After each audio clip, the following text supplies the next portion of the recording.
Hi, I'm Francis Biondi, teaching professional here in Austin, Texas, and today we're going to walk through the 17 levels of putting.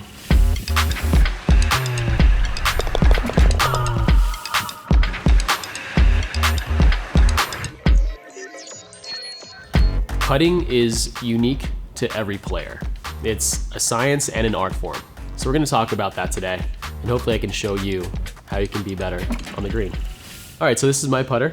You have the head, you have the neck and shaft, and you have the grip. Let's start with the head. You have a heel, and you have a toe, and you have the face. There's some putters out there that you might see a little bit of a cutout and maybe a different color face. That's usually an insert putter. It's gonna be softer, the ball's not gonna come off as fast. This is a blade style putter head. You're gonna see conventional blades that are just very thin, and then you're gonna see mallets.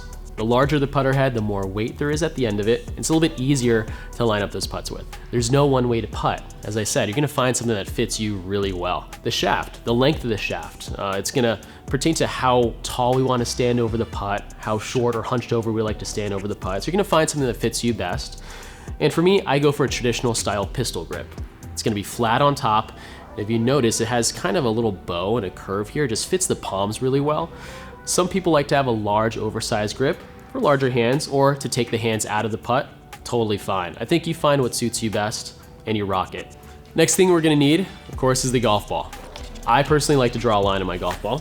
Why do I use a line? Because it's a legal form of cheating. Like, you're allowed to line your ball up. So that's the equipment. That's basically all you really need. So let's go make some putts.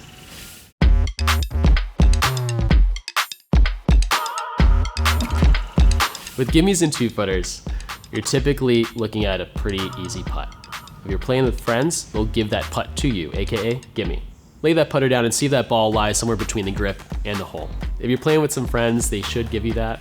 If you're playing with someone for money, they might not. Usually, I just like to be calm, take a deep breath, make sure I'm looking at the back of the cup. I'm hardly ever aiming outside the cup for a two-footer, and just let the weight of the putter hit the back of the golf ball. More often than not, you'll make that putt. So now we come to knee knockers. A knee knocker is a putt that you expect to make, but then all of a sudden when you stand over it, just doesn't feel right. You lose confidence. Maybe you get the butterflies in your stomach. You wanna get those out, let them out. Don't worry, I got you. You're gonna stand over the putt, you're gonna trust your line, even if you have to aim outside the cup. Secondly, you're gonna keep that putter blade lower throughout the shot. Another way you can make sure that you don't miss this is to play it off the toe. You play the ball off the toe, you can end up pushing it a little bit more forward in your stance so you can add hook spin to that shot. If you add hook spin to a left to right putt, it's gonna hold the line a lot longer, and I'll guarantee that you'll make that next putt. I have been hiding down there ever since the video started.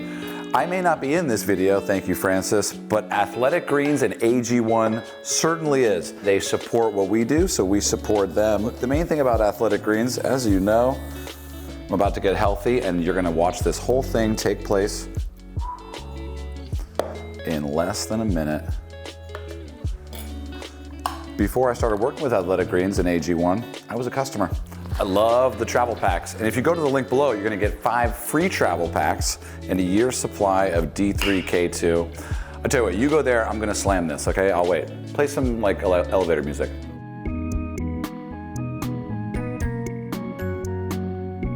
It tastes clean, fresh, free. It's not free, but that's because it's worth a lot. Go to the link below, Athletic Greens, AG1, D3K2. Back to Francis. Enjoy the video. I'll be down here.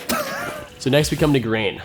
What's grain? If you're around golf a lot, you're gonna hear the term grain thrown around loosely.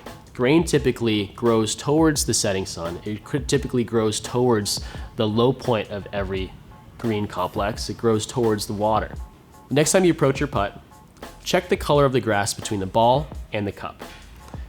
If the grass is shiny, you're putting with the grain. If the grass is dark, you're putting against the grain. So what does that really mean? Well, it's all about pace. We wanna make sure that when we're putting with the grain, that we're just giving the ball enough pace to just die in the front of the cup. When we're putting against the grain, we wanna make sure that we're hitting the back of the cup, and that's the last thing I look at before I take the putter back.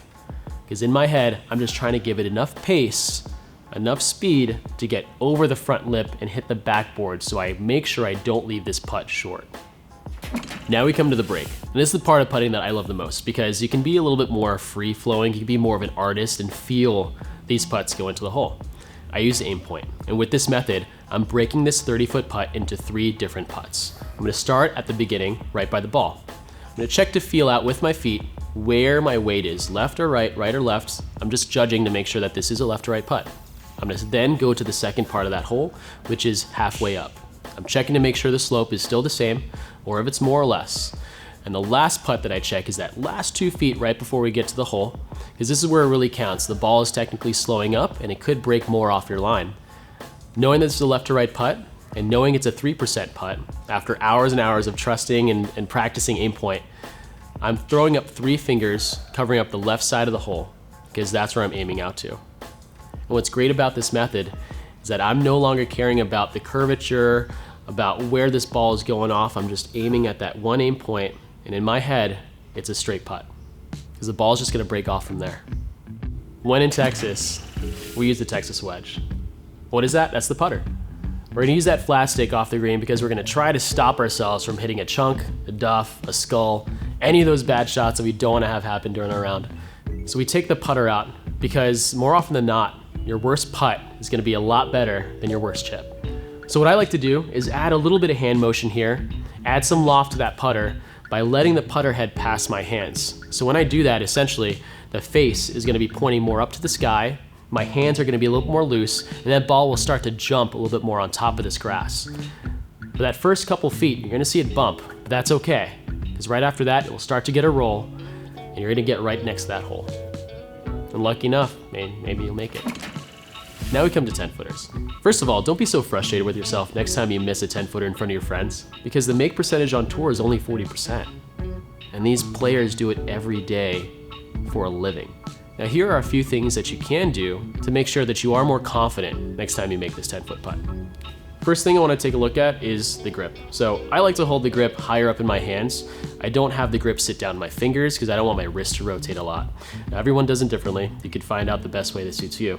So I keep this right up my lifeline. What this allows me to do is to feel the weight of the head of the putter. So I remember watching a video of Tiger Woods talking about his talk with Ben Crenshaw, and he watched Ben Crenshaw just kind of sit there and hold his putter like this. So he's feeling the weight of the putter head literally deviate his wrist down, or just kind of feel the weight of the putter head kind of control his body motion. And he likes to putt a lot with his hands and feel that putter out. So I started doing that too, and I was making everything. This could be something you could try at home as well. But I like to feel the weight of the putter head, just kind of let my hands kind of die off. My grip is probably a 5 out of 10 at most, grip pressure wise. And from there, I'm just gonna stroke it. I like the idea of leading the stroke with the hands. You never wanna have the putter head pass the hands. You'll add loft, you'll not be able to control your speed, and the line of the putt is definitely gonna falter. A lag putt is a putt that's outside of our comfortable birdie range, outside of our makeable zone. It could be a 15-foot putt, it could be a 60-foot putt. But it's a putt where our strategy is just to get the ball close enough to the hole to where we're not 3-putting. I like to imagine a nice 6-foot circle around the cup to just get that ball in that zone and set myself up for a little tap in. This here was like a 60, 70-foot putt, I think, and all I'm imagining here is trying to get that ball to maintain its speed at least halfway through that putt. So one of the things I do in my mind's eye is like, I love Mario Kart. I'll play it all the time. And I'm imagining this little boost, like arrow, like zoom zone that you can kind of drive that cart through and you get that extra speed. So I'm imagining that's halfway between me and the cup. And I want to see the ball go right over that boost arrow and maintain its speed all the way to the cup. So I want to make sure I get it to that zone. What I like to do is find a song that's stuck in my head that day and try to swing to that beat. Everyone's got an internal BPM. For me, when I made a lot of putts, made some really good scores out there, I was thinking to myself, Gin and Juice by Snoop Dogg, like rolling down the street, you know, right? So I'm thinking of that beat, I'm swinging back, sipping on gin and juice. I'd make 90% of those putts, man. Find a song that sticks with you and swing to that beat. So we've come to long putts. It's a putt that's not too intense. It's not out of the realm of possibility of making, so I call this a green light putt. This is like, you come down to 18 and you have a putt to potentially break the course record or beat your buddies for, the turn dogs that you bought at 9. The thing is here, we got to give it enough pace. We have to really trust our line and get our rhythm right for our stroke. So I see this as a makeable putt, which is why I like to give this a chance every time. The main thing I'm looking at doing here is controlling the face with my hand. So for me, I'm much more of a feel putter. Being a righty, I like to feel like the palm of my right hand is really controlling the face of the golf club. What I want to do when I make this strike is I want to make sure I'm accelerating through the stroke and allowing my right hand to continue to stay bent back, kind of like so, and push that putter through the ball. If I can do that, I'm making sure that that putter face is as square as possible to let that line that you'll see on that ball roll end over end all the way to the bottom of the cup. If a breaking putt and a knee knocker had a baby, it would be a slider. It's in that range that looks like it's makeable. Like here, I left my ball just high of the cup on this downslope of a left to right grain, a crazy left to right putt, where on aim point, this would be almost like a 4 or 5% slope, meaning in layman's terms, I'm aiming about 3 feet outside the cup. On a putt that's within 10 feet, like that's not fun. It's never fun to aim that far out the cup. You never see that. The last thing I want to do here is hit it and see that ball slide 10 feet past the hole, because it's really easy to do. So trust your pace, trust your speed, trust your starting line. Make sure you give it more than you think. So what you really have to match up here is your line and your pace, even more so trust. You have to trust. This is where the artistry of putting really comes into play. When you see these putts have to break off, when you start to feel the slope, and you can kind of like, after putting this or practicing these for a while, you start to feel what your hands are doing through the stroke. You start to feel how much speed is coming off the face, how that ball's rolling, if it's rolling end over end or not. There's no one way to hit a slider. You don't have to hit in the center of the face. You can hit off the toe if you want to. You can hit with an open face, a closed face, whatever you want to do. Just make sure that ball goes in the bottom of the cup. When we have a putt that starts off in one direction and finishes in another, we have a double breaker. Here, for example, this putt is about a 70-foot putt. The first 30 feet started off left to right, and then it came back for the last 40. Essentially, these are two separate putts, and that's a really simple way of looking at this. What you'll do is you'll walk the length of the putt, try to see where that next break starts. Feel out with a couple practice strokes where you would imagine this ball starting for the last half of that putt. Then go back to the ball and check your line. Essentially, this was a right to left putt in my head. Remember, with aim point, every putt is pretty much a straight putt. It just breaks off. So what I'm doing here is understanding which slope was the more severe slope, and I played towards that as the majority. It's a pretty hard putt to make. So obviously I didn't make it. I mean, look, you can't make them all, right? But what you can do is give yourself a good leave for that second putt. Remember, we're just trying not to 3-putt. All right, so now we come to a multi-tier green. This is really a tough putt because not only is it a long putt, but you have different elevations, you have changes in grain, you also have changes in slope. So we're trying to take a lot of things into account here to make sure that we give this ball enough pace to get at least past this hole. Because, I mean, more often than not, we're keeping this putt short, right? Like, we're not giving it enough speed. So what I like to do is walk the line of the putt, check out the different grains. I also like to feel out the slope. Where is this ball gonna fall off for that last 2 or 3 feet of the putt? And I also wanna see how elevated that last tier is, or how elevated I start off my putt on, because that's gonna affect a lot with the speed. My first tier, for example, was a little bit lower than that last tier. You can see the ball going down through a valley, and it starts to slow up as it goes up this hill.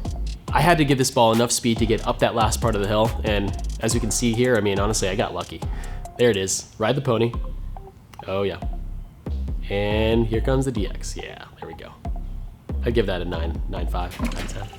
We are looking at Pinehurst number 2, a true Donald Ross complex here with turtleback greens. You can see that because the middle of the green complex is much higher than the surrounding parts of it, which makes for putts like this.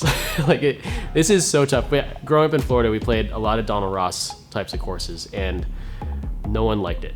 No one liked playing Donald Ross because if you miss the green, dude, you're into the grain, you're hitting wedge, maybe chunking wedge, or you're putting it off the, just like this, putting it off the green. Especially when you're on Pinehurst and you're playing, they were probably rolling like 12s or 13s, weren't they, out there? Jeez, watch this. Look, he thought he hit it hard enough. Nope. Donald Ross, he's like, no, dude, try again. This is really tough. This is a mixture of Texas wedge, long putting, and just like this unorthodox style that you have to start to adopt. It's like everything that you've learned in your basic putting stroke or your lesson with your pro has gone out the window. It's tough, man. You do not want to miss short or left or right or long on a Donald Ross green. All right, we're putting on tour now. This was at the Country Club in Brookline, Massachusetts, getting ready for the US Open 2022. And it's a totally different animal when you're putting on greens that are getting primed, getting ready for all the top players in the world to come and putt and try to win the US Open. We're putting on hole 18 at the Country Club. And as you can see, these greens are pristine. They are manicured to a T. Anytime you start that ball on your line, it's gonna stay on that line. And that could be a pro or that could be a con. So it could be very tough for those who aren't accustomed to putting on really nice true greens. But you know what's good about this is that when you do start that ball on your line, it will stay on it. If you have the right pace, the ball will get there. And we're just making sure that we're trusting our line and hitting the ball in the center of the face. Rhythm is something that a lot of guys on tour practice, and tempo. You're not looking at mechanics as much anymore at this point. When you're traveling 30 weeks out of the year just to be able to putt and shoot under 70, you're just trying to get a feel for the greens. So next time you're at a golf course, really focus on your pace, your rhythm, your tempo, and just your belief in yourself that you can make these putts. We've come to one of the hardest putts you'll ever come across. It's a triple breaker. A lot of times we like to see the breaks when we were reading greens, and it can be very tricky to see 3 breaks. For this one, I had to really feel it out with my feet. There's one ridge going through the center of this green, and you'd honestly think, okay, it's just a left to right and a right to left. But there was a little valley, I'd say, in between this ridge that caused the putt to break one more time.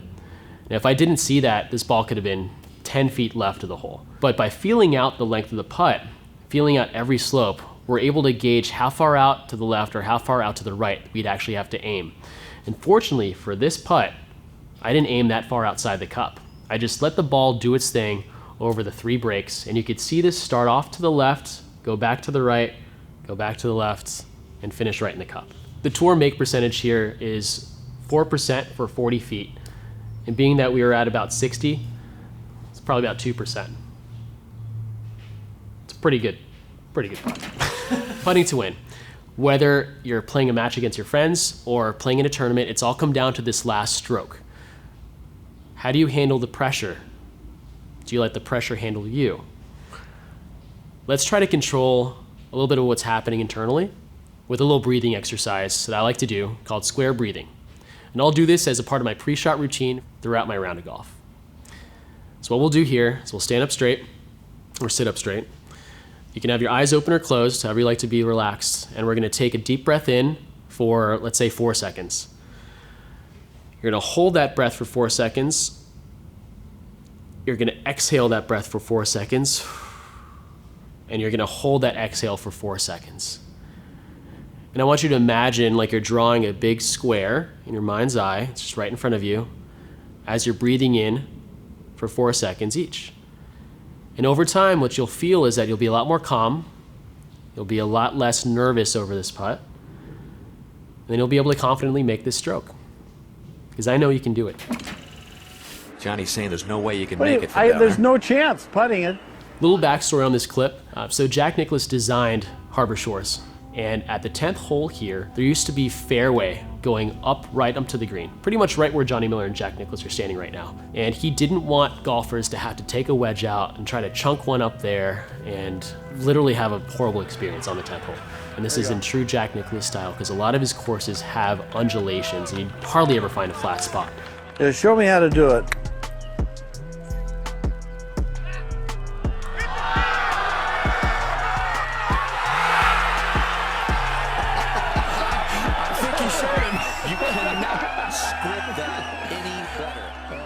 This putt is unreal. Like, there's a couple things we can take from this though, right? So first of all, it's 102 feet long and he jars it in the back of the cup. It's literally less than 1% chance that a tour player would even make this length of a putt. Probably close to a coin flip that he 2-putts this. It's pretty unreal. but he is the OG GOAT, right? But what's great to see here is how confident he is. He steps up to Johnny Miller, drops the ball down right in that same spot, and says, watch this. When he takes that whack at it, literally all he's thinking about is how hard to hit this putt, knowing how hilly this is. This is a triple breaker, you're into the grain, you have slopes going left to right to left, going uphill. This is all 17 levels of putting rolled into one. But you know what that real standout key here is though? It's that confidence that he brings to the stroke. It's something that we all could definitely do more with every stroke that we make out there on the golf course, wouldn't you say so? Ultimately, putting is both science and an art. Of course, there are fundamentals, but we all have our own unique approach. Next time you're on the golf course, hopefully these tips help you putt more confidently and help you roll that rock. Find me in the links below, and I'll see you next time.